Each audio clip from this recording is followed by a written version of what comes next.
Hair styles వల్ల hair fall అవుతుందని మీకు తెలుసా? హలో అండి. నేను మీ డాక్టర్ రుజ్వల. సో, ఈ మధ్యన ఓపీకొస్తున్న కేసెస్‌ని చూస్తున్నాము. మెయిన్‌గా చిల్డ్రన్ అంటే స్కూల్ గోయింగ్ పిల్లల్లో హెయిర్ థిన్నింగ్ అనేది ఫ్రంట్ లైన్‌లో బాగా ఎక్కువగా కనిపిస్తోంది. సో, మీరు గమనిస్తే వాళ్ళని బాగా టైట్ పోనీస్ వేయడం మదర్స్‌కి ఒక అలవాటయిపోతుంది. ఆయిల్ పెట్టేసి, గట్టిగా దువ్వేసి, వెనక్కి దువ్వేసి హెయిర్ ఏది ముందుకు రాకుండా రిబ్బన్‌తోని అట్టికాయలు వేయడం. స్కూల్‌లో అలానే అలౌ చేస్తున్నారని చెప్పడం.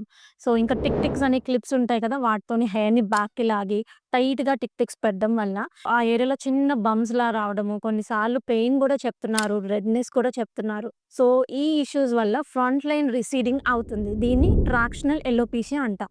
ఇప్పుడు ఇలా ఉండేటప్పుడు మనం ఏం చేయొచ్చు అంటే, ఫస్ట్‌లీ రెస్ట్ ఫేజెస్ అనేది ఉండాలి. So, tight hair styles avoid చేస్తూ లూజ్ హెయిర్ స్టైల్‌ని ప్రిఫర్ చేయాలి. రబ్బర్ బ్యాండ్స్ అనేవి పూర్తిగా అవాయిడ్ చేయాలి. ఈ క్లిప్స్ అనేది అవాయిడ్ చేయండి.